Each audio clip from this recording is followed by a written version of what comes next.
What would you do if your teenager's one bad habit was shattering the peace of your entire home, night after night? In today's story, a mother's creative solution to a constantly slamming door is a masterclass in play stupid games, win stupid prizes. I'm a 40-year-old mom to 3 great kids. There's my daughter, Chloe, who is 14, and my 2 sons, 12-year-old Leo and 10-year-old Sam. To give everyone their space, Leo and Sam share a bedroom, while Chloe, being the oldest and only girl, has her own room. And honestly, Chloe is a wonderful kid. She keeps up with her homework, helps with chores without much fuss, and is generally pretty good to her younger brothers. But there's one huge issue: she will not stop slamming her bedroom door. It's become a constant, disruptive force in our home. When she gets up to use the bathroom in the middle of the night, she slams the door on her way out and again on her way back in. When she gets up in the morning, slam. When she goes to bed at night,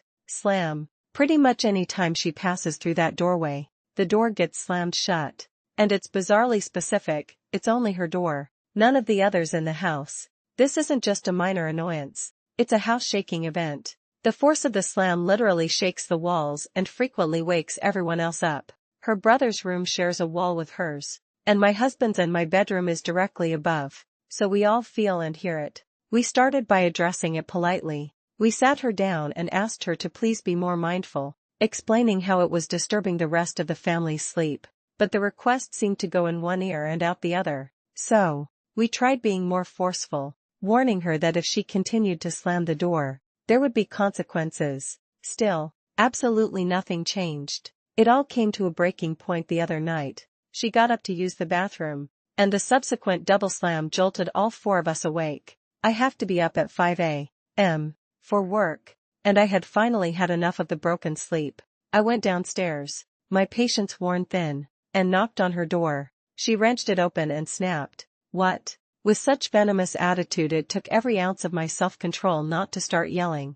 I looked at her and said, as calmly as I possibly could, "If you slam that door one more time, you are going to come home and find it gone." Her response was to scream at me to leave her alone, and then she proceeded to slam the door in my face as hard as she could. Once, twice, 3, 4, 5 times. As one commenter later perfectly put it, "I guess she made that decision on her own and was very sure about it, 5 times sure." In that moment of defiant rage, Chloe had no idea she was not just slamming a door, but sealing its fate, and making the choice for us. Well, a promise is a promise. The next day was a Friday, and both my husband and I had the day off. While Chloe was at school, we took the door right off its hinges. We weren't trying to be cruel, so we installed a curtain rod and hung a nice, heavy, industrial-type curtain that blocks both light and sound. We even put little Velcro pieces on the walls and the sides of the curtain so it would stay securely in place. She would still have her physical privacy,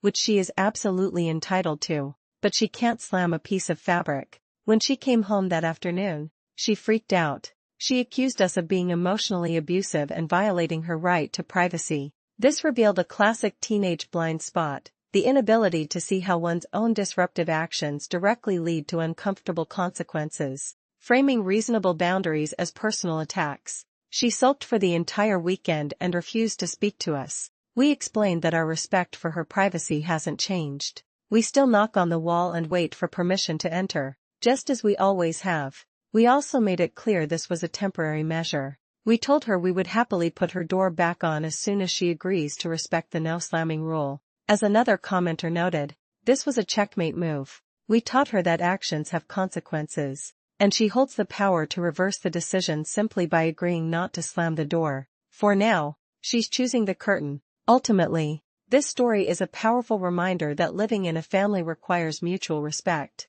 A right to privacy doesn't include the right to constantly disrupt everyone else's peace. So, what do you think? Was removing the door a brilliant parenting move or a step too far? Let us know in the comments below.